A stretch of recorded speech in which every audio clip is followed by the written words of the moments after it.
ஸ்ரீவத்சவாசிகள் அனைவருக்கும் நல்வாலை வணக்கங்கள். இன்னைக்கு ப்ரோக்ராமில் திரு சீதாராமன் அவர்கள் ஒரு லெக்சர் கொடுக்க போகிறாரு. அதுக்கு ஆரம்பமாக சேகர் சார் ஒரு இறைப்பாடல் பாட போகிறார். ஜானகி காந்த ஸ்மரணம். முதல்ல கணபதி துதி. கஜானனம் பூதகணாதிசேவிதம் கவித்ரஜம்பூ பலசாரபட்சிதம் உமாசுதம் சோக விநாசகாரணம் நமாமி விக்னேஸ்வர பாத பங்கஜம். சித்திவிநாயக சுவாமிக்கு ஜெய். நால்வர் துதி. பூழியர்கோன் வெப்பொழித்த புகழியர்கோன் கடல் போற்றி ஆழிமிசை கல்மிதப்பில் அணைந்த பிரானடி போற்றி வாழி திரு நாவலூர் வந்தொண்டர் பதம் போற்றி ஊழிமலி திருவாத ஊரர் திருத்தாள் போற்றி. அப்புறம் அப்பர் சாமிகளை பற்றி ஒரு 5ஆம் திருமுறையில் ஒரு சிறு பாடல். மாசில் வீணையும் மாலை மதியமும் வீசு தென்றலும் வீங்கிள வேனிலும் மூசுவண்டரை பொய்கையும் போன்றதே ஈசன் எந்தை இணையடி நிழலே. நால்வர் பற்றால் நம் உயிர் துணை. நன்றி. அறிமுக உரை பை சுதாரங்கராஜன்.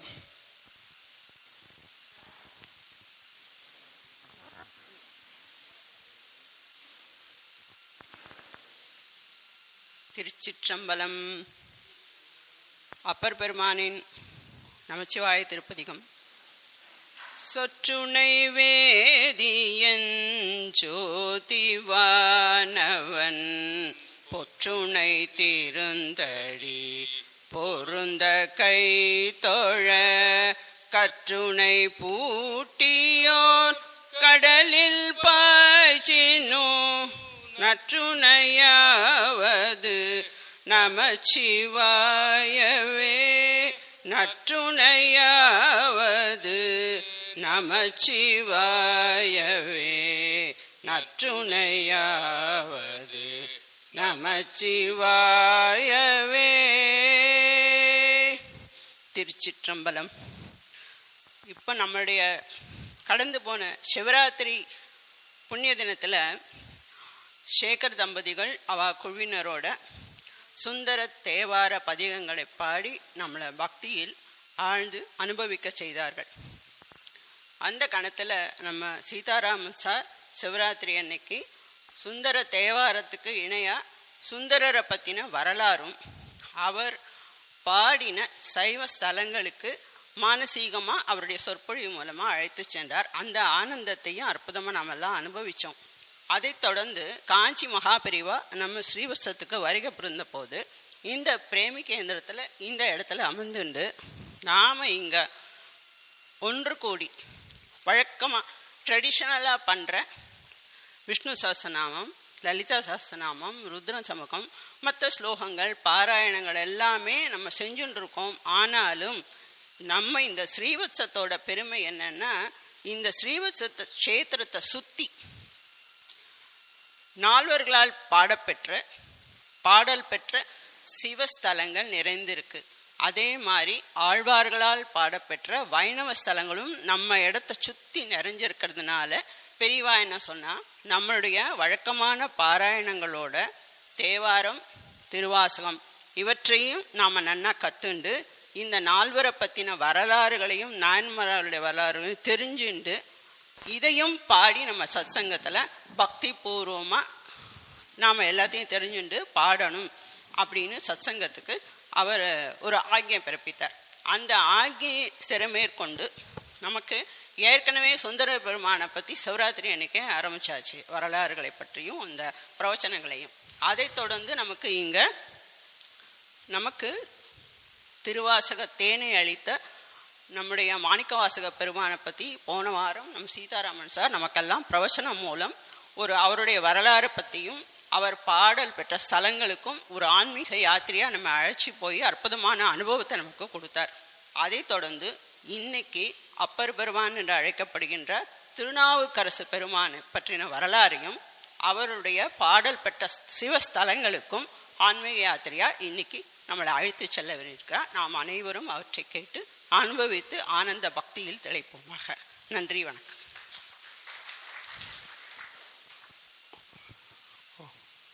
அறிமுக உரையாற்றிய திருமதி சுதா ரங்கராஜன் அவர்களுக்கு மிக்க நன்றி. வழக்கம் போல் அவங்க அன்பு மிகுதியால் கொஞ்சம் அதிகமாகவே ஒரு எதிர்பார்ப்பை ஏற்படுத்தியிருக்காங்க. இல்லாமல் இந்த நால்வரின் அருளாலும் நால்வரின் நாயகனாம் சிவனின் அருளாலும் அந்த எதிர்பார்ப்பை எடுத்த உடனே நம்மெல்லாம் யாராவது பெரிய மனுஷன் வந்தால் வாசல் வரைக்கும் போய் வழி அனுப்பி விடுவோம் இல்லையா? இது ஒரு பழைய காலத்து வழக்கம். அவர் சிதம்பரத்திலிருந்து இங்கேருந்து ஒரு 10 கிலோமீட்டர் டிஸ்டன்ஸில் இருக்கக்கூடிய திருக்கோடி காவல் இருக்கு பாருங்க. இந்த திருக்கோடி காவல் வரைக்கும் வந்து வழி அனுப்பிட்டு அவர் திருப்பி சீர்காழிக்கு போவார். சீர்காழியிலிருந்து அப்பர் பெருமான நம்ம ஸ்ரீவத்சத்துலேருந்து கரெக்டாக 10 கிலோமீட்டர் இருக்குது திருக்கோடி காவல் அப்படின்ற ஒரு ஸ்தலம். திருக்கோடி காவலில் கொண்டு வந்து விட்டுட்டு அவர் அதுக்கப்புறம் போகிறார். இவர் திருக்கோடி காவல் வந்து திருக்கோடி காவல் பெருமான பாடி அங்கேருந்து திருநீடூர், திருப்பரியலூர், திருக்குறுக்கை, செம்பனார் கோயில், மயிலாடுதுறை, திருத்துருத்தி, திருவாடுதுறை இதெல்லாம் அப்படியே பாடிண்டு திருவடைமருதூர் வரார். இந்த திருவிடமருதூர் நம்ம ஸ்ரீவத்சம் அமைஞ்சிருக்கிறதுக்கு பக்கத்தில் இருக்கக்கூடிய திருவிடமருதூர் இருக்க, இது வந்து நீங்கள் சமயக்குறவர்களுடைய வரலாறு படித்தா தவிர்க்க முடியாத ஊர், நாயன்மார்கள் வரலாறு படித்தா தவிர்க்க முடியாத ஊர். நால்வராலும் இங்கே திருவிடமருதூர் வந்த பிறகு எல்லாருக்குமே திருப்பமும் ஏற்படும். அதுவும் ரொம்ப முக்கியமான விஷயம். இப்போ இது வரைக்கும் நம்ம அப்பருடைய வரலாறு பார்த்தோம் இல்லையா? திருவிடமருதூர் வந்தவுடனே அப்பருடைய லைஃப் அடுத்த டர்ன் எடுக்கிறது. திருவிடமருதூர் ஸ்தலத்தில் தங்கி இங்கே சுற்றி உள்ள கோயில்களெல்லாம் தரிசனம் பண்ணிட்டோ கொஞ்சம் அப்படி கும்பகோணத்துக்கு மேற்க போகிறார். ஆரை வடதளி, பட்டீஸ்வரம் பக்கத்தில் ஆரை வடதளி அப்படின்னு ஒரு ஊர் உண்டு. அந்த ஊரில் இருக்கக்கூடிய ஒரு சிவன் கோயிலை சமண மதத்தை சேர்ந்தவங்க சமணப்பள்ளியாக மாற்றிடுறாங்க. இவர் போய் பார்த்தார். போய் முறையானபடி பேச்சுவார்த்தை கொடுத்து, இல்லை எங்களுடைய சிவபெருமானோட கோயிலில் நீங்கள் வந்து பள்ளி வைக்கக்கூடாது, திருப்பி கொடுத்துருங்க அப்படின்னு சொல்லி கேட்குறார். மறுக்கிறாங்க. முதல் முறையாக வரலாறுல உண்ணாவிரதம் அப்படிங்கிற விஷயத்த இந்த அரசியல்வாதிகளுக்கெல்லாம் கற்றுக் கொடுத்தவர் அப்பர் தான். உடனே நீங்கள் இங்கேருந்து கிளம்புற வரைக்கும் நான் சாப்பிட மாட்டேன், உண்ணாவிரதம் இருக்கேன்னு வாசலில் உட்காந்துடுறார். இந்த உண்ணாவிரதம் ஜெயிச்சு ஆரை வடைதலையை வந்து திருப்பி சிவனுடைய கோயிலை ஆக்கிட்டு அங்கேருந்து திருச்சக்தி முத்தம் போகிறார். திருச்சக்தி முற்றம் அப்படின்னு ஒரு இடம் பட்டீஸ்வரத்துக்கு முன்னாடி இருக்கு. நல்ல பிரம்மாண்டமான கோயில். எல்லாரும் பட்டீஸ்வரத்துக்கு போயிட்டு அந்த கோயிலை பார்க்காம வந்துடுவாங்க. நீங்களாம் யாராவது போனால் பாருங்க, அப்பேற்பட்ட இடம். அந்த இடத்துல ஒரு விண்ணப்பம் வைக்கிறார். கூற்றுவனுக்கு இரையாகுவதற்கு முன் என்னுடைய வாய் குறுகி உடல் நடுங்கி வாயிலிருந்து வார்த்தை வர முடியாம செவியில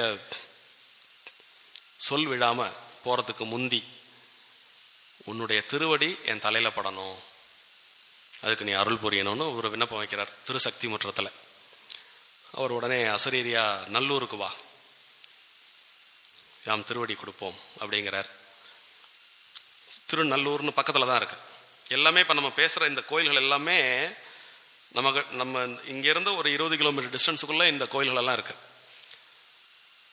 நல்லூருக்கு போறார். நல்லூர்ல வந்து அவருக்கு திருவடி தீட்சை கிடைக்கிறது. இந்த இடத்துல நான் ஒரு மறுபடியும் அப்பர் சமுதாயத்தில் ஏற்படுத்திய புரட்சி, சமயத்தில் ஏற்படுத்திய புரட்சியை இந்த இடத்துல சொல்லணும். திருவடி தீட்சை அப்படிங்கிறது வந்து பாத்தீங்கன்னா வைணவத்துக்குரியது, சைவத்துக்குரியது அல்ல. நீங்க பெருமாளை கும்பிட்ட உடனே பெருமாளுடைய திருவடியை கொண்டு போய் உங்களுக்கு சடாரியா பார்த்திருப்பேன் இல்லைங்க. இது மாதிரி இங்கே பஞ்சவர்ணேஸ்வரர், நல்லூரில் உள்ள பஞ்சவர்ணேஸ்வரர் தன்னுடைய திருவடியை கொண்டு போய் திருநாவுக்கரசர் தலையில வச்சதுனால இன்றைக்கும் அந்த திருவடி சாற்றும் முறை தமிழகத்தில் நல்லூர் கோயிலிலே உண்டு. ஸோ சைவமும் வைணவமும் கலக்கக்கூடிய ஒரு புரட்சியை அந்த இடத்துல அப்பர் பெருமான் பண்றார். நல்லூர் முடிச்சுட்டும் அப்படியே திருவலஞ்சுழி வழியா அப்படியே திருப்பழனம், திங்களூர் போறார். திங்களூர்ல அவருக்கு பெரிய ஆச்சரியம். நம்ம இந்த சமயக்குறவர்கள் 3 பேர்ல சுந்தரருக்கும் சம்பந்தருக்கும் எக்கச்சக்கமான பக்தர்கள் உண்டு. இவர் இவரே தொண்டரா இருக்கிறதுனால, இவரே உழவார பண்ணிட்டு அப்படியே போயிட்டு இருக்கிறதுனால இவர் ஒரு கூட்டமே வச்சுக்கிறது இல்லை. இவரே நேரடியா போய் பக்தி பண்ணுவார், பாட்டு பாடுவார், நல்லது செய்வார், போயிடுவார். அதனால இவருக்கு பெரிய ஒரு கூட்டமோ அந்த மாதிரிலாம் ஒன்றும் கிடையாது, தொண்டர் அடிப்பொடிகள்லாம் ஒன்றும் கிடையாது. அங்க திங்களூர்ல பார்த்தா ஒரு ஆச்சரியப்படுற மாதிரி அப்பூதி அடிகள், அந்த 63 நாயன்மார்கள் ஒருத்தராக வருவார் அந்த அப்பூதி அடிகளார். அந்த அப்பூதி அடிகள் திருநாவுக்கரசர் தண்ணீர் பந்தல், திருநாவுக்கரசர் வாசகசாலை, திருநாவுக்கரசர் நாடகசாலைன்னு தான் சம்பாரிச்ச செல்வத்தெல்லாம் நல்ல காரியங்கள் பண்றதுக்கு அங்கங்க ஒரு ட்ரஸ்ட், ஒரு 10-15 ட்ரஸ்ட், எல்லா ட்ரஸ்ட்டுக்கும் பேரு திருநாவுக்கரசர் திருநாவுக்கரசர் திருநாவுக்கரசர். இப்படி வச்சோன்னா இவருக்கு ஆச்சரியமா போயிட்டுறது. என்னடா இது நம்ம பேரை வச்சுக்கிட்டு இப்படி பண்ணிட்டு இருக்காரு அப்படின்னு சொல்லிட்டு விசாரிக்கிறார், ஊர்ல விசாரிக்கிறார் யார் இந்த அப்போதியடிகள் அப்படின்னு. அவர் இது மாதிரி ஒரு சிவன் தொண்டு பண்ணக்கூடியவர். ஆனா சிவனுக்கு தொண்டு பண்ணக்கூடிய அடியார்கள் அவருக்கு ரொம்ப பிடிக்கும். அப்படிப்பட்ட ஒருத்தர் திருநாவுக்கரசர்னு அவருடைய பெருமையை கேள்விப்பட்டு அவர் எப்பொழுதும் சிவத்தொண்டு பண்றார், உழவாரி இப்படி பண்ணிட்டு இருக்கார். அந்த மாதிரி ஒரு மகான் தான் தன்னுடைய இன்ஸ்பிரேஷன் அப்படின்னு சொல்லிட்டு அவர் எல்லாத்துலேயும் அவர் பேரை வச்சுட்டு இருக்கார். அவர் அவர் நாவுக்கரசரை பார்த்துருக்காரா அப்படின்னு கேட்குறார். அது தெரியாது. அவருடைய வீடு எங்கே இருக்கு அப்படின்னு கேட்குறார். வீடு காமிக்கிறார். அந்த இவர் யாருக்கிட்ட பேசிட்டு இருக்காரோ அவர் அப்போதையடிகள் அவருடைய வீட்டை காமிக்கிறார். இவர் அந்த வீட்டுக்கு போறார். போன உடனே அவருடைய அப்போதையடிகளாருடைய மனைவியார் பெயர் அருள்மொழி. அவருக்கு 2-3 குழந்தைங்க. அந்த 2-3 குழந்தைங்கள எல்லாருக்குமே திருநாவுக்கரசர்னு பேர் வச்சிருக்கார். மூத்த திருநாவுக்கரசு, நடு திருநாவுக்கரசு, இளைய திருநாவுக்கரசு, 3 எல்லாமே திருநாவுக்கரசு புராணம். எல்லாம் கேள்விப்பட்டவன அசந்து போயிட்டு இவர் வாசல்ல போய் நின்று சிவனடியார் நல்லா பக்தி பழமா போய் நிற்கிறார். அவளுடைய லைஃப் டைம் ட்ரீம் ஒரே ஒரு முறையாவது திருநாவுக்கரசரை வாழ்க்கையில பார்த்துடுறது, முடிஞ்சா ஒருவேளை நம்ம வீட்டில் உணவு கொடுக்கறது அப்படிங்கிறது அவங்களுடைய லைஃப் டைம் ட்ரீம். திருநாவுக்கரசரே அவங்க வீட்டுக்கு போறார். அப்போதையடிகளார் வீடு இதுதானா அப்படின்னு கேட்கிறார். ஆமா அப்படிங்கிறாங்க. நீங்க யார் அப்படி திண்ணையில அவர் உட்கார்றார். அது மாதிரி ஊரா போய் ஆலயங்களை தரிசனம் பண்ணிட்டு உழவார பண்ணிட்டு வரக்கூடிய ஒரு சிவனடியார் அப்படிங்கிறார். நீங்க எங்களுக்கு ரொம்ப சந்தோஷம் அப்படின்ட்டு யாரோ ஒருத்தர் நினைச்சுட்டு வழக்கம் போல சிவனடியார்களுக்கு என்ன. ஸோ அப்போதையடிகளார்கிட்ட இவர் கேட்கிறாருன்னா, இந்த ஊர்ல வந்ததுல இருந்து திருநாவுக்கரசர் தண்ணீர் பந்தல், திருநாவுக்கரசர் உணவு சத்திரம், திருநாவுக்கரசர் வாசகசாலை, திருநாவுக்கரசர் நாடகசாலை அப்படின்னு நிறைய விஷயங்கள் பார்க்குறேன். நீங்க தான் அதெல்லாம் நிர்மாணம் பண்ணினவரா அப்படின்னு கேட்கிறாரு. அடியேன் தான் நிர்மாணம் பண்ணினேன்னு சொல்லி அவர் சொல்றார். நல்ல காரியங்கள் செய்யும் பொழுது நீங்க உங்க பேர்லயே செய்ய வேண்டியதானே, நீங்க பண்றதெல்லாம் நல்ல காரியம், யாரோ ஒரு திருநாவுக்கரசர் பேர்ல நீங்க ஏன் பண்ணணும் அப்படின்னு கேட்கிறாரு. அவளுக்கு பயங்கர கோபம் வந்துடுறது. சுவாமிகளே, நீங்க ஒரு சிவனடியார் வேஷத்துல இருந்தனால நீங்க இப்படி சொன்னதுக்கு நான் பொறுத்து போறேன். எங்களுடைய குலதெய்வம் மாதிரி இருக்கக்கூடிய திருநாவுக்கரசரை யாரோ ஒருத்தர் நீங்க எப்படி சொல்லலாம்? எங்களை பொறுத்தவரை அவர் தான் எல்லாம், நீங்க எப்படி சொல்லலாம் அப்படின்னு இவர்கிட்ட கோச்சுக்கிறாங்க. கோச்சுண்டு திருப்பி அவர் அப்போதையடிகளார் கேட்கிறார், இப்படி எங்க திருநாவுக்கரசரை பார்த்து இப்படி ஒரு கேள்வி கேட்டீரே, நீர் யார் அப்படின்னு கேட்கிறார். ஒரு பொறுமையா பதில் சொல்றார். உம்மா அளவுக்கு எனக்கு பக்தி இல்லை, அதனாலதான்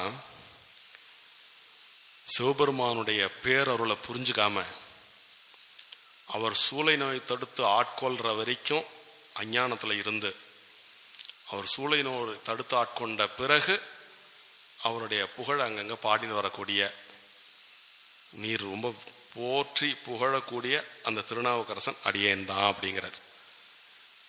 நான் விழுந்து வணங்கி, ஐயோ நான் தெரியாம சொல்லிட்டேன், கோச்சுன்ட்டேன், என்ன மன்னிச்சிருங்கோ. ஃபேமிலியே காலில் விழுறது, ஒரு அஞ்ஞானத்தில் சொல்லிட்டேன், என்ன மன்னிச்சிருங்கோ. எப்பேற்பட்ட மகான், நீங்க வரணும், உங்களை பார்க்கணும், உங்க வாயால ஒரு வார்த்தை கேட்கணும் அப்படிங்கறதா எங்களுடைய வாழ்க்கையினுடைய லட்சியமாவே இருக்கு. அப்பேற்பட்ட மகான் வந்து சிவனருளால எங்க ஆத்துக்கு வந்திருக்கேன், ஒரு வாய் அவசியம் நீங்க இன்னைக்கு இருந்து சாப்பிட்டு போகணும் அப்படின்னு ஃபேமிலியோட விண்ணப்பிச்சுக்கிறா. குழந்தைகளெல்லாம் கூப்பிட்றார். பேர் மறுபடியும் பார்த்தா மூத்த திருநாவுக்கரசு, நடு திருநாவுக்கரசு, இளைய திருநாவுக்கரசுன்னு பேர் வச்சிருக்கார். அப்போ ஒரு திடீர்னு ஒன்று சொல்றார், உன்னுடைய குடும்பத்தில் நான் இன்னைக்கு உணவு உண்ண தயாராக இருக்கேன், ஆனால் மூத்த திருநாவுக்கரசு என் கூட உட்காந்து சாப்பிடணும். நான் போய் ஆலயத்துக்கு போயிட்டு வந்து சுவாமி தரிசனம் பண்ணிட்டு வந்துடுறேன், நீங்கள் சாப்பாடு ரெடி பண்ணி வச்சிருங்கோ அப்படின்ட்டு போறார். இவெல்லாம் சந்தோஷமா நாவுக்கரசருக்கு விருந்து படைக்கிறதுக்கு தடபுடலா சமைக்கிறா. இவர் கோயிலுக்கு போயிட்டு வர்றதுக்குள்ள சமையல்லாம் ரெடி ஆயிடுறது. கூடத்துல இலை போடுற நேரத்துல அப்போதையடிகளார் வந்து மூத்த திருநாவுக்கரசை கூப்பிட்டு, போய் நுனி இலை, தோட்டத்துல போய் நுனி இலை அறுத்துண்டு வா அப்படிங்கிறார். இவர் தோட்டத்துக்கு போய் நுனி இலை அறுக்க போறார். அந்த பையன் இலையை அறுக்கும் பொழுது ஒரு நல்ல பாம்பை கடிச்சிடுறது. கடிச்ச உடனே இம்மீடியட்டா வேகமா ஓடி வந்து அம்மாட்ட வந்து இந்த இலையை கொடுத்துட்டு மயக்கம் போட்டு கீழே விழுந்துடுறான். விழுந்தவன் இறந்து போயிடுறான். இவாளுக்கு ஒண்ணுமே புரியல. நீண்ட நாளா தவம் கிடந்து நாவுக்கரசர் வரணும்னு நம்ம தவம் கிடந்தோம். அவர் வந்திருக்கார், நம்ம வீட்டுல சாப்பிடறதுக்கும் ஒத்துன்னு இருக்கார். இன்னும் கொஞ்ச நேரத்துக்குள்ள அந்த நிகழ்ச்சி நடக்கிறதுக்குள்ள இப்படி ஒன்று ஆகி போயிடுதே அப்படின்னு ரெண்டு பேருக்குள்ள ஒரு கன்ஃபியூஷன். கிட்டத்தட்ட ஒரு சாவு நடந்த வீட்டில் ஒருத்தருக்கு உணவு பரிமாறுறதா அப்படிங்கிற லெவலுக்கு அந்த கன்ஃபியூஷன் போனப்போ அப்போதையடிகளார் சொல்றார், ஒய்ஃபு கிட்ட கெஞ்சறார், இது பெரிய இழப்பு தான், ஆனாலும் நாவுக்கரசர் உணவருந்தி போன பிறகு இந்த செய்தியை வெளியில சொன்னா போறோம், அது வரைக்கும் சொல்ல வேண்டாம், தயவு செய்து என் கூட ஒத்துழைச்சு அடியவருக்கு மனம் கோணாம நம்ம உணவிட்ட பிறகு இது பத்தி பேசலாம் அப்படிங்கிறார். என்ன இருந்தாலும் பெத்த மனசு இல்லையா, அவளுக்கும் வந்து நாவுக்கரசரோடும் சாப்பிடணும்னு மாத்தல, இந்த துக்கத்தையும் அடக்க முடியல.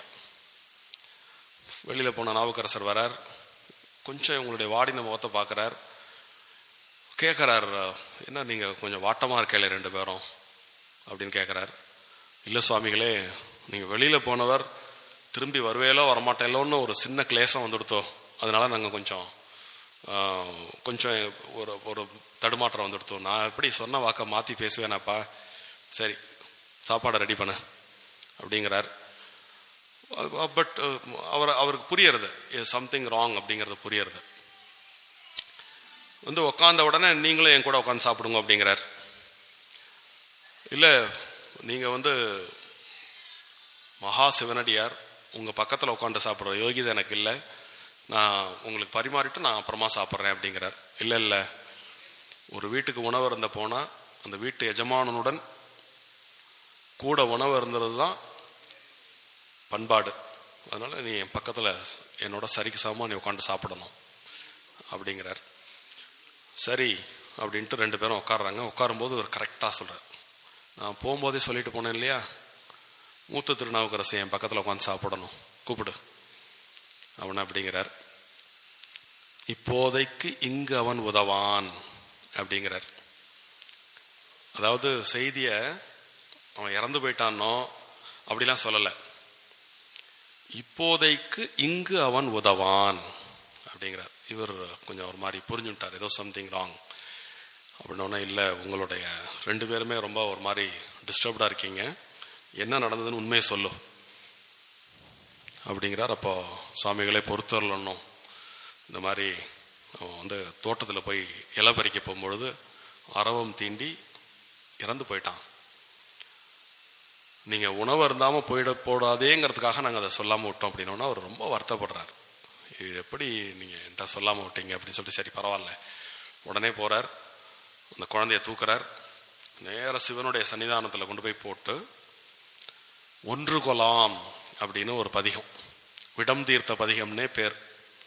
இப்பயும் யாருக்காவது உடம்பு சரியில்லை, நோய் குணமாகணும், நீண்ட நாள் நோய் இது குணமாகணும்னா இந்த விடம் தீர்த்த பதிகத்தை பாடி திருநீரிட்டால் அது சரியா போயிடும் அப்படிங்கிற ஒரு நம்பிக்கை அப்பர் காலத்திலிருந்து இன்று வரை உண்டு. விடம் தீர்த்த பதிகம் மனது உருகி பாடினால் அந்த இடத்துல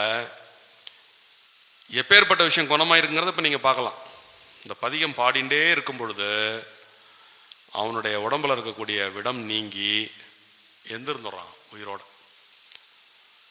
அதுக்கு பிறகு எல்லாரும் சேர்ந்து, அந்த பையனும் சேர்ந்து, எங்க வீட்டில் நீங்க உணவு இருந்துட்டு தான் போகணும்னு விழுந்து வணங்கி அவங்க வீட்டில் போய் எல்லாரோடையும் சந்தோஷமா உணவு இருந்திட்டு அப்புறம் தான் திருவையாறு போறார். திருவையாறுல இங்கிருந்து கிளம்பின உடனே அவருக்கு திருக்காலத்தி போகணும்னு ஆசை. கிட்டத்தட்ட இந்த காலகட்டத்திலே அவருக்கு வயசு ரொம்ப ஆயிடுறது. அவர் பெரும்பாலும் எல்லா ஊருக்கும் நடந்தே தான் போவார். அதனால அவருக்கு அசரீரியா நீ ரொம்ப தூரம் நடந்து வர வேண்டாம், இங்க பக்கத்துல திருவையாறுக்கு வா, திருவையாறுல உனக்கு நான் கைலாய காட்சி கொடுத்துறேன்னு சொல்லிட்டு ஒரு சிவன் அசரீரியா சொல்றார். திருவையாறு போறார். திருவையாறுல ஒரு கைலாய காட்சி கிடைக்கிறது. இதுக்கு பிரமாணமா அந்த திருவையாறு கோயிலினுடைய வடக்கு பகுதியில வடகாயிலாயனம்னு ராஜராஜ சோழன் ஒரு கோயில் எழுப்புறார். திருவையாறு அந்த ஐயாரப்பருடைய தெற்கு புறத்துல தென்காயிலாயம் அப்படின்னு ராஜேந்திர சோழன் ஒரு கோயில் எழுப்புறார். அப்பருக்கு கைலாய காட்சி கிடைச்ச இடம் அப்படிங்கிறத வரலாற்றுல அழுத்தமா இந்த 2 பெரும் மன்னர்களும் 2 பெரும் கற்றளிகள் எழுப்பித்து பதிவு பண்றாங்க. திருவையாறுல கைலாய காட்சி முடிச்சுட்டு திரும்ப அவர் கும்பகோணம், திருவிழிமடலை, திருவாரூர் கஷேத்திரம் போய் திருவாரூர்ல ஒரு நாள் தங்குறார். அன்னைக்கு இவர் போன அன்னைக்கு வீதி விடங்க ஊர்வலம் வருது. திருவாரூர்ல தான் இந்த உற்சவம் தான் ரொம்ப ரொம்ப பேர் போனது. 4 வீதியும் பிரமாதமா இருக்கும். வீதி விடங்கருடைய உற்சவத்தை பார்த்துட்டு அசந்து போய் நிறைய அங்க பாட்டு பாடுறார்.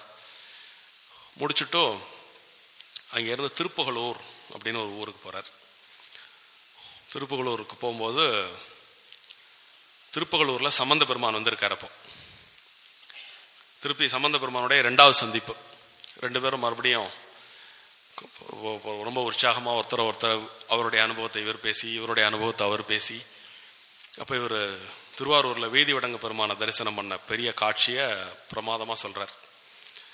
சொன்ன உடனே அவர் உடனே கிளம்புறார். ஆஹா, இதை நான் பார்க்காம இருக்க முடியாது, நீங்க எங்கேயே இருங்க, நான் போய் ஓடி போய் பார்த்துட்டு வரேன் அப்படின்ட்டு ஞானசம்பந்த பெருமான் திருவாரூருக்கு போறார். இவர் திருப்புகலூர்ல கேம்ப் பண்ணி பக்கத்துல இருக்கக்கூடிய சின்ன சின்ன ஊர்களில் உள்ள கோயில்களுக்கெல்லாம் போயிட்டு வரார். அப்படி போகும்போது திருவாரூர் போயிட்டு வந்த சம்பந்த பெருமான் நாம திருவிழிமடலை 2 பேரும் சேர்ந்து போவோம் அப்படின்னு சொல்லி திருவிழிமடலை வராங்க. திருவிழிமடலை எங்க இருக்கு அப்படின்னா, திருவாரூருக்கும் நாச்சியார் கோயிலுக்கும் இடையில ஒரு வழி உண்டு. பூந்தோட்டத்திலேருந்து நாச்சியார் கோயில் போற வழியில திருவிழிமடலைன்னு அந்த ஊர் இருக்கு. திருவிழிமடலை இவங்க போன காலகட்டத்தில் ரொம்ப பஞ்சம் மழை இல்லாம தண்ணி இல்லாம ஊரே ஒரு மாதிரி ஒரு பஞ்சத்துல இருந்தது. அப்போ அங்க ஒரு 10 நாளாவது இருந்து நிறைய விஷயங்கள் பண்ணணுன்ற ஒரு எண்ணத்துல போறா. பார்த்த உடனே கொஞ்சம் அந்த ஊருடைய ஸ்டேட்டஸ் பார்த்த உடனே கொஞ்சம் 2 பேருமே யோசிக்கிறாங்க. யோசிச்ச உடனே இல்லை, இருந்தாலும் இங்க இருந்து நம்ம பதிகம் பாடி மழை வர வைப்போம் 2 பேரும் அப்படின்னு முடிவெடுத்து அங்கே தங்குறாங்க. ஒரு 2 பேரும் ஊருடைய 2 பகுதியில, இவர் ஒரு பக்கம் தங்குறார், அவர் ஒரு பக்கம் தங்குறார். அப்ப சிவன் கனவுல தோன்றி, நீங்க ஒன்றும் பஞ்சமா இருக்கேன், நீ கவலைப்பட வேண்டாம், நான் மேற்கு வாசல்லையும் கிழக்கு வாசல்லையும் 2 பேருக்கும் தேவையான பைசாவை அன்னைக்கு வச்சுடுறேன். அதை எடுத்து அதன் மூலம் நீங்க உங்க ஜீவனத்தை நீங்க பண்ணிக்கலாம் அப்படின்னு திருவிழிமலையில 2 பேருக்கும் படிக்காசு கொடுக்கிறார். ஒரு 10 நாள் இருந்து அங்க தங்கி இவங்க நிறைய பதிகம் பாடுறாங்க. அந்த படிக்காசுல இவர் அப்பர் உழவார பணிலாம் பண்றதுனால வாசி முத்திரை இல்லாத காசு இவருக்கும், வாசி முத்திரை உள்ள காசு சம்பந்தருக்கும் கொடுக்கிறார். சம்பந்தர் அதுல கோச்சுக்கிறார் கடவுள்கிட்ட, நீ என்ன விட ஒரு படி நீங்க அப்பரை கூடுதலா நினைக்கிறீங்க அப்படின்னு. உடனே அவர் அதுக்கு ஒரு சில பதிகம் பாடுறார். பதிகம் பாடினவுடனே அவருக்கு கொடுக்குற காசுல அந்த வாசி முத்திரை நீங்கி 2 பேருக்கும் சமமான காசு கொடுக்குறார் அவர். அதாவது திரவியத்தினுடைய அளவு இல்லை, திரவியத்தினுடைய தன்மை, அது 2 பேருக்கும் சமமா இருக்கணும் அப்படிங்கிறத அந்த இடத்துல காமிச்சு 2 பேருக்கும் சமமா கொடுக்க உடனே மழை பெஞ்சு அந்த ஊர் செழிக்கிறது. அங்கிருந்து 2 பேரும் திருமறைக்காடு போறாங்க. இந்த சம்பவம் நீங்க எல்லா இடத்துலையும் கேள்விப்பட்டிருப்பீங்க. திருமறைக்காடு அப்படிங்கிறது வேதாரண்யம். வேதாரண்யத்துல ஒரு பெரிய அதிசயத்தை 2 பேருமே நிகழ்த்துறாங்க. என்ன அதிசயம் அப்படின்னா, வேதாரண்யத்தில் உள்ள கோவிலினுடைய பிரதான கதவுகள் மூடியே இருந்தது. அது திறக்கப்படாம எல்லா பக்தர்களும் சைட்ல வேற ஒரு நுழைவாயில் வழியா உள்ள போய் தான் சுவாமி தரிசனம் பண்ணிட்டு இருந்தாங்க. இது கேள்விப்பட்ட உடனே இது என்னவா இருக்கும் அப்படின்ன உடனே பல்வேறு விதமான காரணங்கள் சொல்றாங்க. இருந்தாலும் அப்பரும் சமந்தரும் முடிவு பண்றாங்க, நம்ம போறோம், நேர் வழியில எது பிரதான வழியோ அந்த பிரதான வழியில நம்ம பண்பாடி அந்த கோயில் கதவை திறக்க வச்சு உள்ள போய் பெருமான தரிசனம் பண்ணணும் அப்படின்னு முடிவெடுத்து 2 பேரும் அந்த கோயிலுக்கு போறாங்க. போன உடனே சம்பந்த பெருமான் அப்பர்கிட்ட கேட்டுக்கிறார், சுவாமிகளை நீரே பாடும் கதவு, நீங்க பாடிதான் கதவு திறக்கணும் அப்படின்னு உடனே அவர் ஒரு பதிகம் பாடுறார். 10 பாடல், 10வது பாடல் முடிஞ்ச உடனே கதவு திறந்துடும். எல்லாரும் போய் சந்தோஷமா போய் சிவனை கும்பிட்டுட்டு வரும்பொழுது நாவுக்கரசர் நினைக்கிறார், இனிமேல் இந்த கதவு திறக்கிறது பூட்டுறது திறக்கிறது பூட்டுறதுன்னு அப்படி தொடர்ந்து இருந்தாதான் இது வழி வழியா இந்த கதவு திறந்திருக்கும். அதனால பதிகம்பாடி திறந்தது மாதிரி பதிகம்பாடி மூடின ஒரு நிகழ்வும் நடக்கணும் அப்படின்னு சுவாமி தரிசனம் பண்ணிட்டு வெளியில வந்த உடனே சம்பந்தர்கிட்ட அவர் ரெக்வஸ்ட் பண்றார், இப்ப நீங்க பதிகம்பாடி மூட செய்யுங்க அப்படின்னு. அவர் உடனே ஒரு பதிகம் பாடுறார். முதல் பாட்டிலே கதவு மூடிக்கிறது. இருந்தாலும் அவர் தொடர்ந்து 10 பாட்டு பாடி முடிக்கிறார். இது அப்பருக்கு கொஞ்சம் ஒரு மாதிரி மனசுக்குள்ள வெளியில சொல்லல. கிட்டத்தட்ட எனக்கு 80 வயசு ஆறுது, ஊர் ஊரா போய் சிவத்தொண்டே கதின்னு கிடக்கிறேன். நான் 10 பாட்டு பாடின பிறகு அந்த கதவு திறந்தது. இந்த பையன் சின்ன பையன், 9-10 வயசு தான் ஆறுது. இவன் ஒரு பாட்டு பாடினோன்னு கதவு மூடிடுத்தேன். இப்ப இவனுடைய பக்திக்கு முன்னாடி நம்மளுடைய பக்தி ஒண்ணுமே இல்லையோ. இப்படி அந்த பையனை மாதிரி ஒரு பாட்டுல சிவனுடைய ஒரு ரியாக்ஷன், அதாவது கேட்ட உடனே கிடைக்கிற மாதிரி வர்றதுக்கு நான் இன்னும் என்ன பண்ணணும் அப்படின்னு அப்படி தவிச்சு போயிடுறாரு. அப்படியே தவிச்சு போய் அப்படியே அந்த நினைப்பிலேயே அப்படி தூங்கும் பொழுது மூர்ச்சை அடைஞ்சிடுறார். சிவன் கனவுல பின்னாடியே வாரும், திரு ஆய்மூர் அப்படிங்கிற இடத்துக்கு வாரும், அங்க உங்களுக்கு திருநடன காட்சி காமிக்கிறேன் அப்படின்னு சொல்ல இவர் அப்படியே தூக்கத்திலேயே நடந்து போறார். திருவாய்மூர் போறார். திருவாய்மூர்ல இவரை தேத்துறார், நீ அப்படிலாம் நினைக்காத, நீ பாடும்போது நான் உன் பாட்டுல மயங்கி அப்படியே பேசாம இருந்துடுறேன். பெருசு நீ பெருசு அவர் பெருசு அப்படிலாம் நான் நினைக்கல, உன் பாட்டுல நான் மயங்கி போயிடுறேன். அதனால இன்னும் கொஞ்சம் கேட்கணும் இன்னும் கொஞ்சம் கேட்கணும் அப்படின்னு இருந்ததுனால 10 பாட்டு வரைக்கும் நான் வெயிட் பண்ணேன், மற்றபடி உனக்கு உடனே பண்ணக்கூடாதுன்றதெல்லாம் இல்லை அப்படின்னு திருவாய்மூர்ல அவருக்கு திருநடன காட்சி கொடுக்குறார்.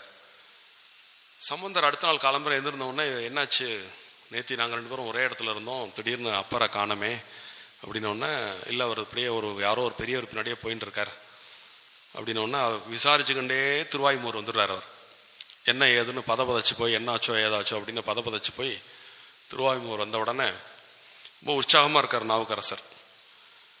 அவரை வணங்கி வரவேற்று சிவபெருமான்ட்ட ரொம்ப நக்கலா சொல்லுவார். எப்படின்னா, நாம் 10 பாட்டு பாடின பிறகு கதவு திறந்த நீ, அவர் ஒரு பாட்டு பாடின உடனே என்னோட சிறப்பா பாடினார்னு நீ நினைச்சதுனால தானே உடனே கதவு திறந்த, கதவு பூட்டின. அப்பேற்பட்ட சம்பந்த பெருமான் வந்திருக்கார், அவருக்கு இந்த காட்சி கொடும், எனக்கு கொடுத்த அந்த திருடன காட்சியை அவருக்கு காமியும் அப்படிங்கிறார். சிவபெருமான் ஏன்னா ஒரு வியாபாரிகள்லாம் சிவபெருமான்ட்ட கத்துக்கணும். ஆக்சுவலா எந்த காரியத்தையும் அவர் ஓசியில செய்யறதே இல்லை. என்ன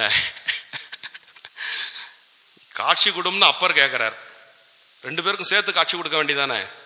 அந்த திருநட காட்சியை சம்பந்தர் கண்ணுக்கு மட்டும் தெரிகிற மாதிரி அந்த திருநட காட்சியை காமிப்பார். காமிச்ச உடனே இவர் ஒரு நிமிஷம் திகைப்பார். சம்பந்தர் உடனே பதிலுக்கு என்ன பண்றாரு அப்படின்னா, எனக்கு கஷ்டப்பட்டு நீர் பாட்டு பாடி காட்சி வாங்கி கொடுத்திரல, அதே காட்சியை நான் உனக்கு ஒரு 10 பாட்டு பாடி வாங்கி கொடுக்குறேன் அப்படின்ட்டு சம்பந்தர் ஒரு 10 பாட்டு பாடுறார். அந்த திருநடன காட்சி திருப்பி அப்பருக்கு கிடைக்கிறது. ஸோ 2 பேரும் சேர்ந்து இது எதுக்கு அப்படின்னு கேட்டீங்கன்னா, சிவன் ஏன் அப்படி இந்த திருவிளையாடல் பண்றாருன்னா, அப்படி பண்றது மூலியமா ஒரு 10 பாட்டு கூட நமக்கு கிடைக்கிறது இல்லை. ஸோ நமக்கு இந்த நாயன்மார்கள் கிட்ட இருந்து நமக்கு ஒரு செறிவான கருத்துக்கள் வரணுங்கிறதுக்காக சிவன் அப்படி பண்ணியிருக்கார் அப்படின்னு நம்ம எடுத்துக்கலாம். அது ஒரு இன்டர்பிரேஷன் வச்சுக்கோங்க. ஸோ அந்த திருவாய்மூர்ல சம்பந்தரும் அப்பரும் உடனிருந்து கைலையின் திருநடன காட்சியை கண்டருளி பார்த்து, அங்கிருந்து அவங்க 2 பேரும், இவர் தெற்கு நோக்கி போறார், இவர் வடக்கு நோக்கி போறார் திருவாய்மூர்ல இருந்து.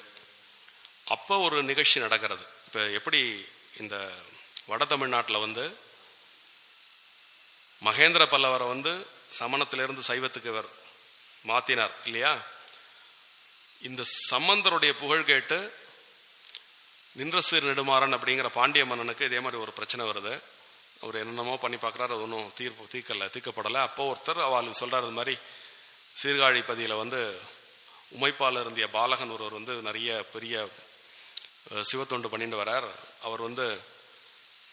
அவர் பார்த்தாலோ அவரிடம் நீங்க ஒரு விபூதி வாங்கிட்டாலோ உங்க பிரச்சனை சால்வ் ஆயிடும்னு சொன்னோன்னா, முறைப்படி ஒரு ராயல் இன்விடேஷன் வருது சம்பந்த பெருமானுக்கு. அந்த ராயல் இன்விடேஷன் எடுத்துட்டு அப்பர்கிட்ட சொல்லிட்டு அவர் போறார். நான் இந்த மாதிரி எனக்கு கிங்டம்லேருந்து ஒரு ரெக்வெஸ்ட் வந்திருக்கு, அதனால நான் தெற்கு நோக்கி பயணப்படுறேன். இவர் நல்ல ஆசீர்வாதம் பண்ணி அனுப்புறார். அவர் அங்க போறார். பாண்டிமாதேவி, நின்றசி நெடுமாறன் அவருடைய நோயை வந்தரமாவது நீருன்னு ஒரு திருநீற்று பதிகம் நீங்க கேள்விப்பட்டிருப்பீங்க. அந்த திருநீற்று பதிகம் பாடி அந்த திருநீரை எடுத்து அவர் நெத்தியில இடுவார். அந்த ப்ராப்ளம் எல்லாம் சால்வ் ஆயிடும். அவர் சமண சமயத்தில் இருந்தார். இந்த நிகழ்ச்சிக்கு பிறகு அவர் சைவத்துக்கு மாறுறார். ஒரே கான்டெம்பரரி, அதாவது தமிழகத்தில் தென் தமிழகம் வட தமிழகம் ரெண்டும் சமணத்தின் பிடியில் இருந்த காலகட்டத்தில் ஒரே காலத்தில் அப்பரும் சம்பந்தரும் அதை நீக்கி சைவத்தை அப்படி இக்னைட் பண்ற ஒரு காலகட்டம் அது. ஸோ பாண்டிய மன்னனும் அது மாறிடுறான். இவர் அப்படியே கொஞ்சம் கொஞ்சமா சிவ தரிசனம், கிட்டத்தட்ட திருவையாறு கைலாய காட்சி கிடைச்ச பிறகு அவர் சிவனோட ஐக்கியமாகறதுக்கான ஒரு நிலையை நோக்கி பயணப்பட்டு இருக்கார். அப்பர் திருவாயுமூர்லேருந்து மறுபடியும் திருவதிகை திருப்பியும் தஞ்சாவூர் மாவட்டத்தில் திருப்பூந்துருத்தின்னு சொல்லிட்டு திருவையாறுலேருந்து மேற்க ஒரு 10 கிலோமீட்டர் நினைக்கிறேன். திருவையாறுலேருந்து கல்லணை போகிற வழியில், அதாவது எக்ஸாக்டாக திருக்கண்டியூர் டு கல்லணை போகிற வழியில் திருப்பூந்துருத்தின்னு ஒரு ஊர் இருக்கு. அந்த ஊரில் போய் இருந்து ஒரு கேம்ப் அடித்து அந்த ஊரில் சில காரியங்கள்லாம் பண்ணிட்டு இருக்கார் அப்பர். தெற்கே இருந்து வந்த திருஞான சம்பந்தர் நாவுக்கரசர் எங்கே இருக்கார், நான் அவரை போய் பார்க்கணும் அப்படிங்கிறார். அப்போ அவர் இது மாதிரி திருப்பூந்துருத்தியில் இருக்கார் அப்படின்னு கேள்விப்படுறார். இவர் உடனே திருப்பூந்துருத்தியை நோக்கி போறார். ஞான சம்பந்தர் என்ன இருந்தாலும் சிவனுடைய குழந்தை இல்லையா, அவர் பார்த்தீங்கன்னா அவருக்கு பல்லக்கு அப்படியே ஒரு ராஜ உபச்சாரம். அவர் போகிற இடத்துலலாம் அவர் பல்லக்கில் தான் போவார் எல்லா இடத்துக்கும். அது மாதிரி வரும்பொழுது அவர் திருப்பூந்துருத்தி வராருன்னு அப்பரை பார்க்க வரார் அப்படின்னு கேள்விப்பட்ட உடனே அப்பர் என்ன பண்றாருன்னா, ஊருடைய முனைக்கே வெயிட் பண்றார். சிவனடியாராக வெயிட் பண்றார். அந்த ஊருக்குள்ள சம்பந்த பெருமான் என்ட்ரான உடனே இவர் போய் அந்த சிவிகை தூக்கி ஒருத்தனை நகர்த்திட்டு நான் போய் தூக்கிக்கிறேன்னு சொல்லிட்டு அந்த ஒரு சிவிகையினுடைய ஒரு காலை இவர் பிடிச்சிக்கிட்டு இவர் இருக்கக்கூடிய மடத்தை நோக்கி வந்துட்டு இருக்கா. சம்பந்த பெருமான் அப்பர் இருக்கக்கூடிய அந்த மடத்தினுடைய வாசலுக்கு சுத்தி முத்தியும் பார்த்துட்டு, அப்பர் எங்க ஆளை காணோம், நான் அவரை பார்க்க அங்கேருந்து ஓடி வந்திருக்கேன், அப்பர் சுவாமிகள் எங்கே அப்படின்னு பல்லக்கிலேருந்து சொல்றார். அடியோன் இதே இங்கே இருக்கேன் அப்படின்னு சொல்லிட்டு அந்த ஒரு சிவிகை தூக்கிகளில் ஒருத்தரா அங்கே நின்று இருக்கார். அவர் இறங்கி ஓடி என்ன சுவாமி இப்படி பண்ணிட்டே இருந்தீர், நான் அப்பனேன்னு சொன்னா மரியாதை குறைச்சல் ஆயிடும் தான் உங்களை அப்பரேன்னு கூப்பிடுறேன், நீர் வந்து என்ன இது மாதிரி சிவிகையில தூக்கின்னு போலாமா அப்படின்னு இது பண்றாரு. இல்லை இல்லை, நீ உங்களை தூக்கிறதுக்கு எனக்கு பெரிய பாக்கியம் பண்ணியிருக்கணும். ஏன்னா சிவனாருடைய குழந்தை நீங்க. இந்த பாக்கியம் பண்ணதுக்கு நான், இந்த வாய்ப்பு கிடைச்சதுக்கு நான் பெருமைப்படுறேன். அந்த சிவனுக்கு வாழ்நாள் முழுக்க நான் நன்றி சொல்லுவேன் சொல்லிட்டு திருப்பி 2 பேரும் உட்காந்து மற்ற விஷயங்கள்லாம் பேசுறாங்க. கிட்டத்தட்ட இந்த அவங்க 2 பேரும் சந்திக்கக்கூடிய இந்த 3வது சந்திப்புக்கு பிறகு 2 பேரும் சந்திக்கல. அப்போ இவர் வந்து பாண்டிய நாட்டை பத்தி இவர்கிட்ட சொல்றார். இவர் இந்த பல்லவ நாட்டை பத்தி அப்பர் அவருக்கு சொல்றார். 2 பேரும் அந்த இடத்துல வந்து நான் அப்ப பாண்டிய நாட்டுக்கு போறேன், நீங்க இந்த பக்கம் போங்கன்னு சொல்லிட்டு சம்பந்தர் வடக்கு நோக்கி பயணப்படுறார். அங்கிருந்து அப்பர் தெற்கு நோக்கி பயணப்படுறார். இந்த திருப்பூந்துருத்தி தளத்துல ஒரு பிரமாதமான ஒரு விஷயம் நடக்கிறது. அது என்ன அப்படின்னா, அப்பர் அந்த திருப்பூந்துருத்தி தளத்துல தங்கி உழவார பணிகள், சைவ பணிகள்லாம் பண்ணிட்டு இருக்கும் பொழுது திரு அங்கமாலை அப்படின்னு அவருடைய ஒரு பதிகம் ஏற்றுகிறார். திரு அங்கமாலை என்ன அப்படின்னா ரொம்ப ஸ்பெஷல். நீங்க அதுக்கப்புறம் இந்த டிஸ்கோர்ஸ் முடிஞ்சு போன பிறகு அதை தேடி பாருங்க. அதாவது இந்த உடல் இருக்கு இல்லையா, 8 அங்கமானது. தலை, கண், காது, மூக்கு, வாய், 2 கைகள், 2 கால்கள். சோ இந்த 8 அங்கத்தாலும் இறைவனை எப்படி வழிபடுவது அப்படின்னு ஒரு சூத்திரம் சொல்லி கொடுத்திருக்கார். ஒரு பாமாலை பாடியிருக்கார். ஐ திங்க் அது ஒரு 12 பாட்டு நினைக்கிறேன். அந்த 12 பாட்டு கொண்டது திரு அங்கமாலை. அந்த திரு அங்கமாலை வந்து திருப்பூந்துருத்தி தளத்துல தான் பாடுறார். ஸோ அது முடிச்சுட்டு அங்கிருந்து மதுரைக்கு போறார். நின்ற சீர் நெடுமாறனை பார்க்கிறார். திரு ஆலவாயன் மதுரை எம்பதியை சுத்தி பார்க்கிறார். பார்த்துட்டோ அங்கிருந்து திருப்புவனம், திருக்கோகர்ணம் வழியா மறுபடியும் திருவாரூரை வந்தடைகிறார். திருவாரூர்ல இருந்து திருப்புகலூர் போறார். அது திருப்புகலூர் வந்து அவருக்கு என்ன காரணத்தோடய ரொம்ப பிடிச்சு போன ஒரு தலமா மாறி இருக்கு. அந்த திருப்புகலூர்ல தங்கி மறுபடியும் அவர் எங்க போனாலும் உழவார பணி தான் அவருடைய சிக்னேச்சர் ப்ராஜெக்ட். எங்க போனாலும் முதல்ல காலம்பரை எந்திருந்த உடனே அந்த இதை தூக்கின்றுவார். அந்த உழவார பணிக்கான டூல் எடுத்துட்டு காலங்காத்தால போய் கிளீன் பண்ண ஆரம்பிச்சுவார். இப்படி பண்ணும்பொழுது சிவன் திருவிளையாடலை இங்க பண்ண முயற்சி பண்றார்.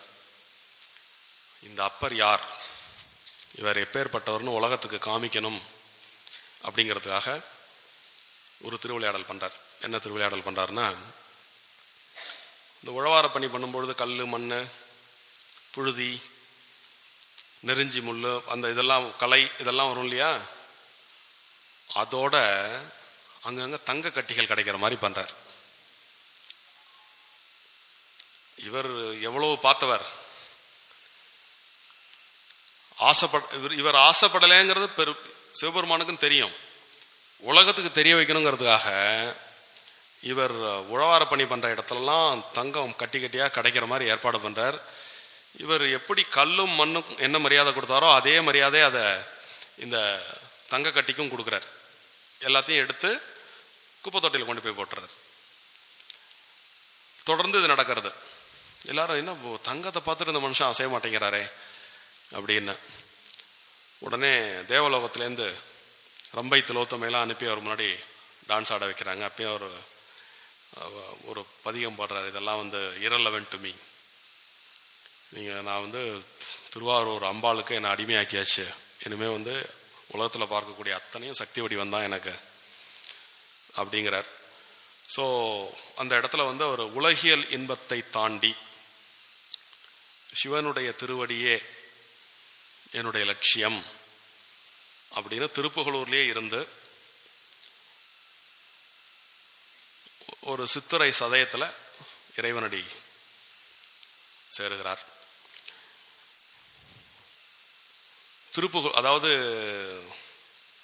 திருமுனைப்பாடி நாட்டில் திருவாமூர்ல ஆரம்பிச்சவருடைய வாழ்க்கை திருப்புகலூர்ல நிறைவடைகிறது.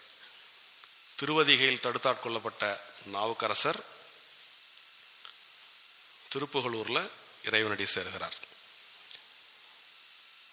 இப்ப இந்த நாவுக்கரசர் வந்து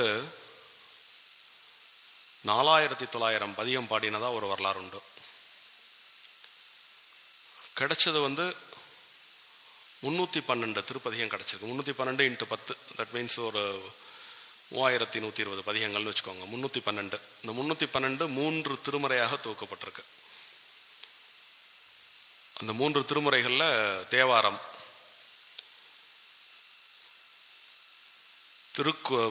திருக்குறுக்கை, திருத்தாண்டவம் அப்படின்னு 3ஆ பிரிக்கிறாங்க. இந்த 3ல தேவாரம் 113 தேவாரம் பாடுறார், 99 திருத்தாண்டவம், 100 திருக்குறுக்கை.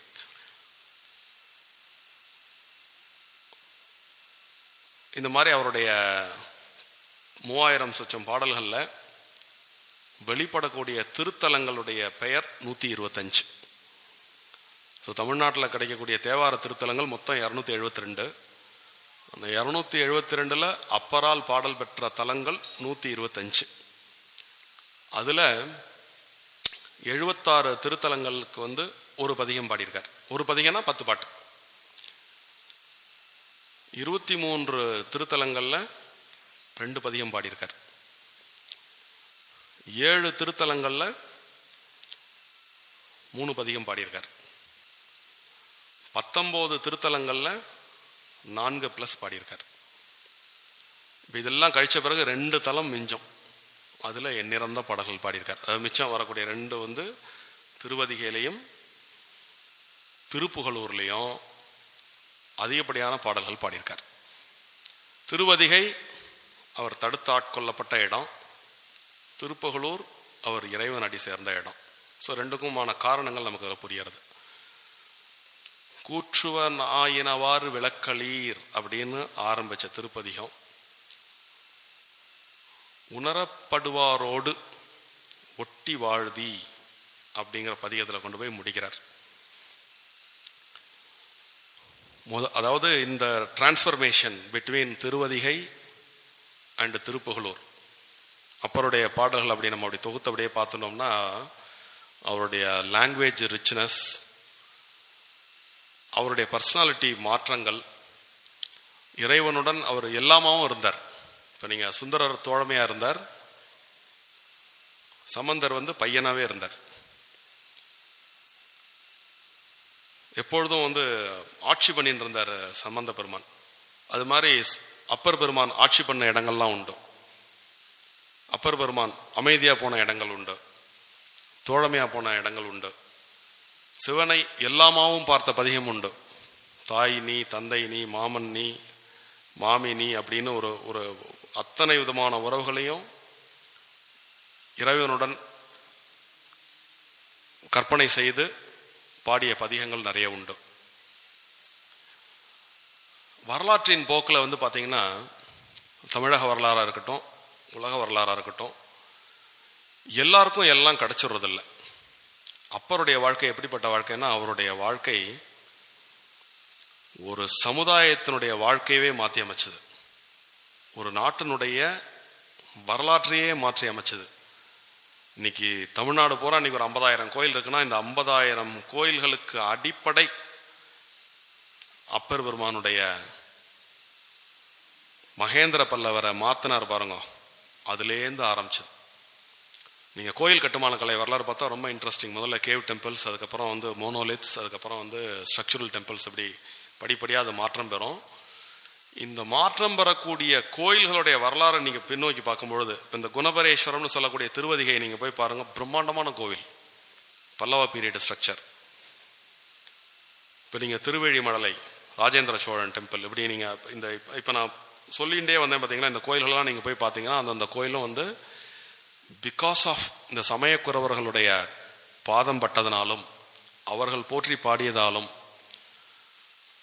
இந்த சமயத்தை போஷித்த மன்னர்கள் அந்தந்த தலங்களுக்கு முக்கியத்துவம் கொடுத்து அதெல்லாம் பெரும் கற்றளியாக்கி பிரமாதமான ஒரு சமய பின்னணி கொண்ட ஒரு நாடாக நம்முடைய தமிழ்நாடு உருப்பெறுவதற்கு அடிப்படையாக இருந்தவர் திருநாவுக்கரசர் அப்படின்னு சொன்னா அது சற்றும் ஒரு மிகையான கூற்றாக இருக்காது. ரெண்டாவது, இது மாதிரியான சமயக்குறவர்களுடைய வாழ்க்கையே ஒரு பெரும் செய்தியை கொடுக்கும். கடவுளை அடைதல் அப்படிங்கிற பயணம் எல்லாருக்கும் சாத்தியமா அப்படின்னா கிடையாது. பக்தி, ஞானம், யோகம், இந்த மூன்றிலும் சிறந்தவர்கள் கடவுளை அடையலாம். மற்றவங்க எல்லாம் சாதாரண மனிதர்கள். இப்ப இந்த சாதாரண மனிதர்களும் கடவுளை அடைவதற்கு உபாயங்கள் சொன்னவர், வாழ்ந்து காண்பித்தவர் யாருன்னா அப்பர். எப்படி அப்படின்னா, அவர் எந்த பாதையில தன்னுடைய தமக்கையார் பயிற்றுவித்தார்களோ அந்த ஞான பாதையை எல்லாருக்கும் கொடுக்கிறார். அவர் என்ன சொல்றாருன்னா, 5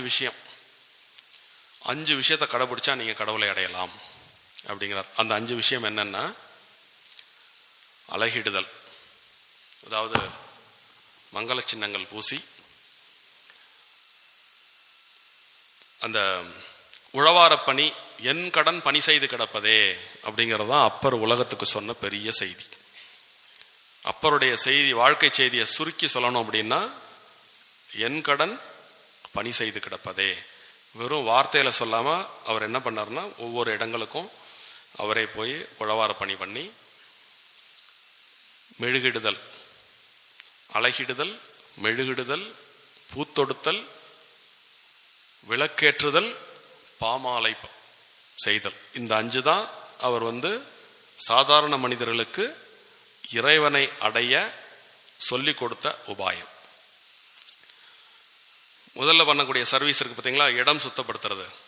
அதுல உடல் தூய்மை, மன தூய்மை ரெண்டுமே அதுல ஏற்படுது. இந்த மெழுகிடுதல், சாணம் பூசுறோம் இல்லையா, அது அதாவது பெருக்குதல். அவர் அழகா சொல்லுவார், ஆலயத்தை சுத்தி மாசு படர்ந்து தூசு படர்ந்து இருக்கக்கூடிய இடத்தை பெருக்குவதால் ஒரு தொண்டனின் உள்ளத்தில் அருள் பெருக்கும். ஆலய வளாகத்தை மெழுகிடுதல் ஒரு தொண்டனின் முகத்தில் அருள் பரப்பும், சிவனுடைய அருள் பரப்பும். மாலை தொடுத்தல் எப்பேற்பட்ட இன்பம். அந்த மாலை தொடுத்தல் இறைவனுடைய அண்மைக்கு உங்களை எடுத்து சொல்லும். பூமியிலிருந்து மேலே போறதுக்கு உங்களுக்கு உதவக்கூடிய ஒரு வேலை இந்த மாலை தொடுத்தல், மாலை சாற்றுதல். விளக்கெடு, அடுத்து 4வது படி, அவர் சொல்லக்கூடிய 4வது படி என்னன்னா விளக்கேற்றுதல். விளக்கு ஏற்றுதல் மூலமாக ஞானம் என்ற ஒளி பரவும். இதெல்லாம் தாண்டி பாமாலை பாடும் பொழுது இறைவன் தன் தாழ் தருவான் அப்படின்னு அவருடைய வாழ்க்கையிலிருந்து சாதாரண மனிதர்களுக்கு 5 விதமான வாழ்வியல் முறையை அவர் சொல்லிக் கொடுத்துட்டு போயிருக்கார். இந்த 5ம் பெரும் மன்னர்களால் கடைபிடிக்கப்பட்டன, சாதாரண மனுஷனாங்களால் அல்ல. அப்பருக்கு பின்னாடி வந்த அத்தனை அரசர்களும் இந்த 5 கட்டளைகளை சிறைமேற்கொண்டு ஆலயம் எழுப்பி நந்தவனத்துக்கு பொன்கழஞ்சு ஊக்குவிப்பாங்க. இந்த நந்தவனத்துக்கு இன்னது பண்றவங்களுக்கு இன்ன சலுகை அப்படிங்கிற மாதிரிலாம் சட்டங்கள் இயற்றி கோயிலை வாழ்க்கையினுடைய மையமாகவும் அரச நிர்வாகத்தின் மையமாகவும் ஆக்குவதற்கு ஊக்கமளித்த மகா பெரியவராக அப்பருடைய வாழ்க்கை இருந்தது. அப்பருடைய பண்களை எல்லாம் எடுத்துக்கொண்டா அதுல இல்லாத சுவையே கிடையாது. அதுல இன்னும் சொல்ல போனா பரதநாட்டியத்தில் வரக்கூடிய 4 வகை விஷயங்களும் அப்பருடைய பாடல்கள்ல இருக்கு. இந்த மாதிரி அதை தொகுத்து சொல்லிட்டு போயிட்டே இருக்கலாம். நிறைய விஷயங்கள் உண்டு. அவருடைய வாழ்வே ஒரு செய்தி. எளிமை, பக்தி, பணி செய்தல், தூய்மை செய்தல், இப்படியே வாழ்ந்து அந்த வாழ்க்கைய நமக்கு பாடமா கொடுத்துட்டு போயிருக்கார். அப்படிப்பட்ட 4வரில் ஒருவரான அப்பர் பெருமானை கொஞ்ச நேரம் உங்களுடன் சேர்ந்து சிந்திப்பதற்கு எனக்கு வாய்ப்பு கொடுத்த நல்லுள்ளங்களுக்கு நன்றி கூறி அமைகிறேன். திருச்சிற்றம்பலம்.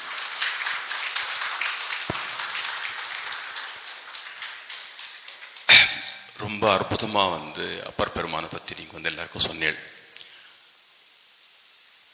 இப்பேற்பட்ட சீதாராமன் சாரை நமக்கு அளித்த அவர் தந்தையார் அவருக்கு சால்வை போர்த்தினார். மிக்க சால் நன்றாக இருக்கும் நான் நினைக்கிறேன்.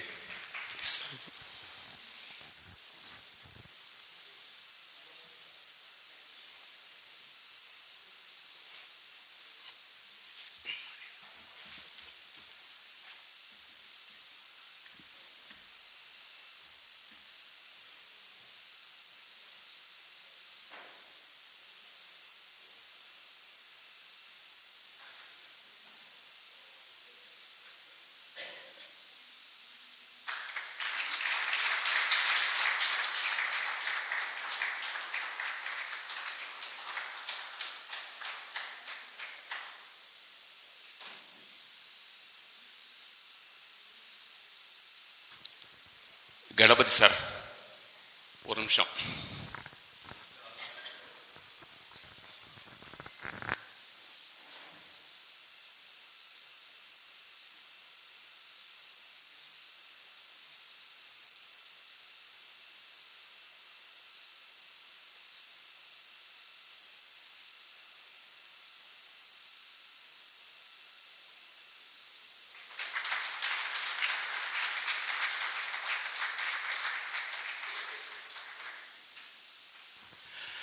நிறைவுரை அளிப்பதற்கு கே.சி. ராமூர்த்தி அவர்கள் வரவேற்கிறேன்.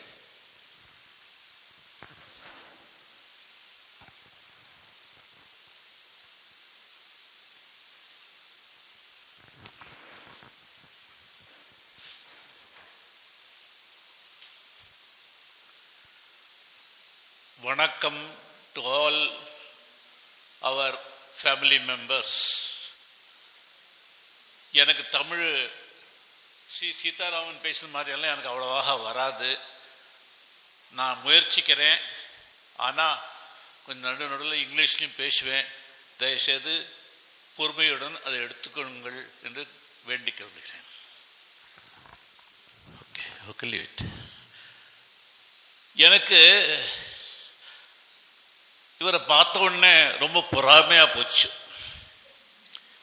இந்த மனுஷன் நம்ம எல்லாத்துக்கும் கூகுளில் பார்க்குறோமே, இந்த மனுஷன்ட்ட என்ன கூகுளிசம் இருக்குன்னு முதல் பிரச்சனை. அந்த இடங்கள்ல நான் எண்ணி சுமாராக எண்ணின்னு வந்தேன், அப்புறம் எண்றதையே விட்டுட்டேன். He has covered more than 200 places in his speech, right from our nation. Phenomenal. So அதையும் என்ன லாஜிக்கல் ஆர்டர்ல இந்தந்த இடத்துல இருந்து இந்தந்த இடத்துல இருந்து இந்தந்த இடத்துல இருந்து சொல்றதுக்குள்ள இட்ஸ் ரியலி மைல் பாங்கிங். Anyhow, God should give him a lot of such good thoughts always. We are very happy. Now I will try to summarize what he talked.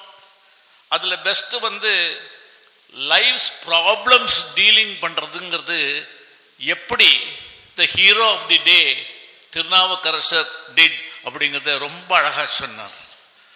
சின்ன வயசுலேருந்து அவருக்கு அவளோட பேரண்ட்ஸ் மேல ஒரு அபிமானம், முக்கியமாக அவளோட சிஸ்டர் மேல ஒரு நம்பிக்கையும் ஒரு ரெஸ்பெக்டும், எப்படி it converted him into a high class thinking. அது நமக்கெல்லாம் ஒரு எடுத்துக்காட்டா இருக்கணும். இது நம்ம குழந்தைகளுக்கும் இது சொல்றதுல தப்பே இல்லை. இந்த மாதிரி கதைகள் அவளுக்கு சொன்னாக்கா ரொம்ப நன்னா இருக்கும்னு நான் நினைச்சிட்டேன் when he was telling. அடுத்தாப்புல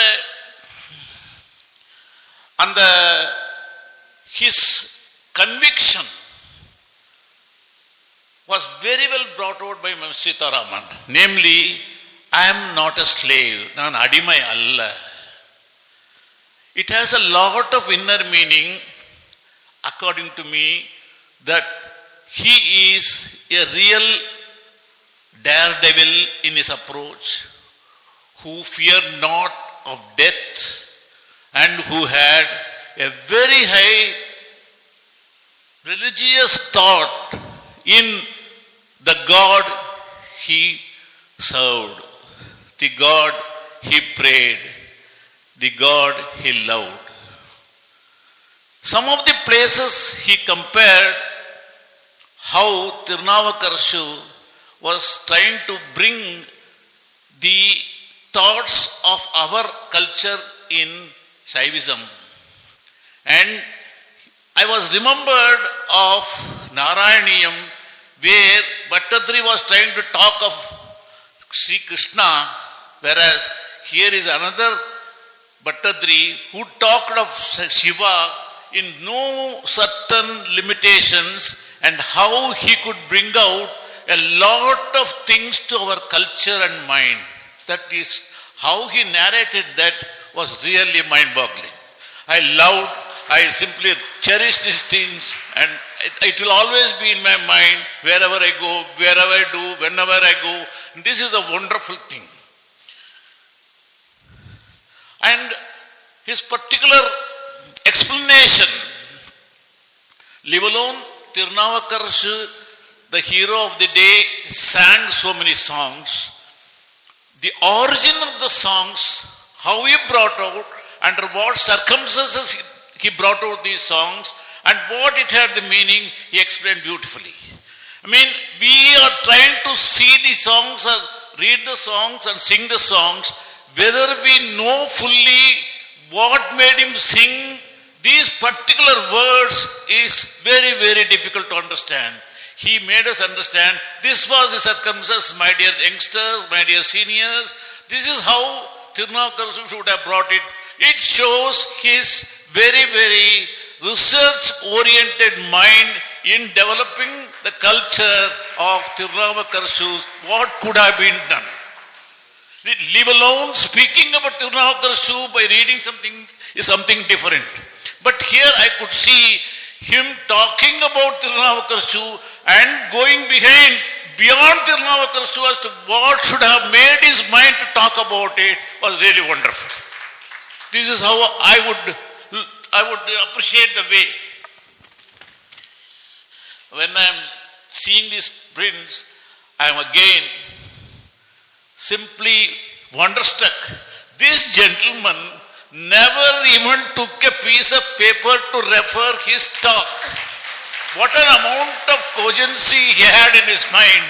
Even for talking 3 minutes, I am simply talking, turning pages and doing all those things. Thanks a lot, sir.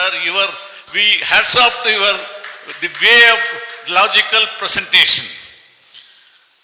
When he talked about historical events, I think the number of places he referred to had a significance for each of the act by the great scholar, by the great Tirunavakarsu.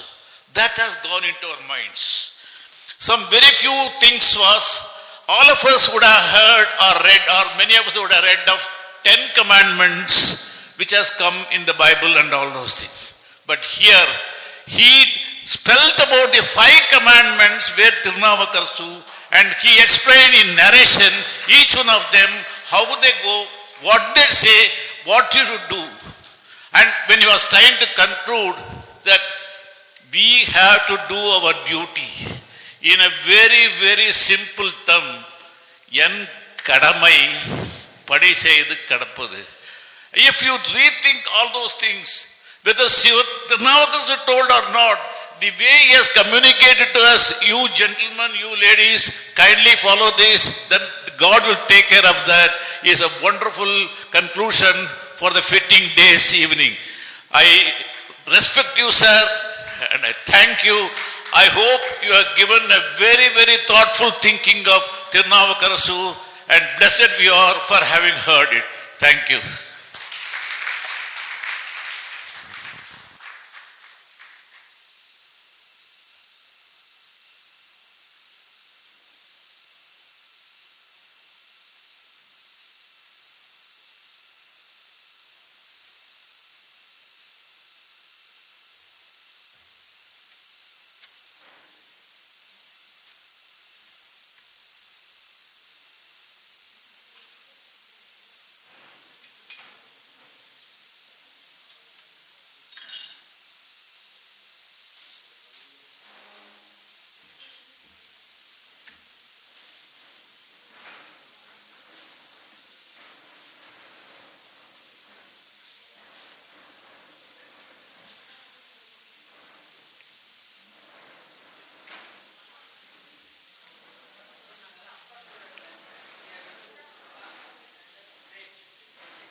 देवसुवामेतानि हवीग्मुषु भवन्ति एतावन्तो वै देवानागं सवाः तयैवास्मै सवान् प्रयच्छन्ति तयेनं पुनः सुबन्ते राज्याय देवसू राजा भवति यो वेदादौ स्वरः प्रोक्तो वेदान्ते च प्रतिष्ठितः तस्य प्रकृतलीलस्य यः परः स महेश्वरः सर्वाभ्यो देवताभ्यो नमः अखण्डकर्पूरलीलाजनं दर्शयामि कायेन वाचा मनसेन्द्रियैर्वा बुद्ध्यात्मना वा प्रकृते स्वभावात् करोमि यद्यत् सकलं परस्मै नारायणायेति समर्पयामि साम्ब शिवायेति समर्पयामि सर्वं ब्रह्मार्पणमस्तु।